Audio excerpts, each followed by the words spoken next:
Hey, good morning, everybody. Happy Monday to you. We got a brand new week and a brand new episode of 5 Minutes with Phil. And I thank you so much for joining me here today. I trust that your weekend was good. And now here we are gathered today to kick off the week by looking at God's Word. And why don't we try to jump into that now, okay? I've got us going to the book of 3 John. 3 John. Now, there's only one chapter in 3 John. And we're going to look at verses 3 and 4 of this book, of this chapter. And I think God has some pretty cool things to share with us. Now, here's the setting, okay? John is writing to some people that he has dealt with. They've been kind of spiritual children to him for a while. And he is trying to encourage them in their walk with God, encourage them in their faith. And here's what he has to say starting in verse 3. He says, "It gave me great joy when some believers came and testified about your faithfulness to the truth, telling how you continue to walk in it.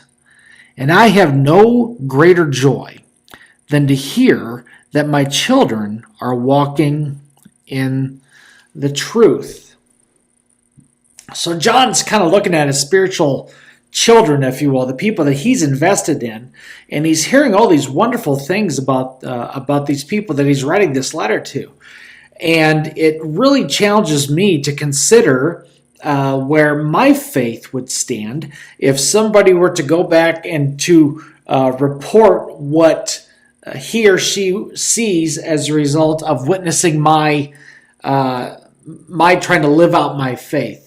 And there's some things about this I want to bring out to you. Number one, it was very, very public. It was very, very apparent to whoever was reporting back to John that their faith in God was very obvious. It was not compartmentalized. It was not hidden. It was not on again, off again, but it was consistent.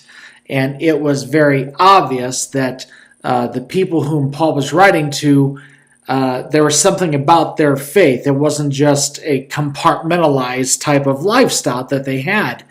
And what John heard was they were faithful to the truth. And not only were they faithful to the truth, but they continued to walk in the truth. Now, let's keep in mind that these people were facing persecution for what they believed, and not just from the government, but they were also facing persecution from some who considered themselves to be very religious. They were facing persecution from false teachers. I mean, pressure was on from all sides to live out their faith.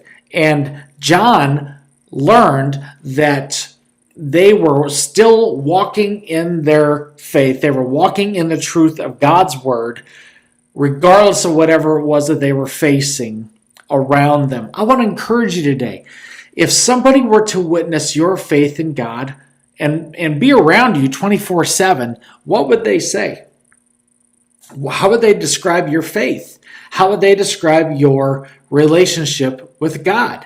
And it would be my hope that I would be one that was so consistent that regardless of the pressure that I faced, whether it be persecution or maybe it might be difficulty or hardship, I was still faithful to my God and I was still walking in the truth of God. I want to encourage you today, whatever it is that you might be facing. It could be pressure from your job, from other people. It could be the culture that you're in right now.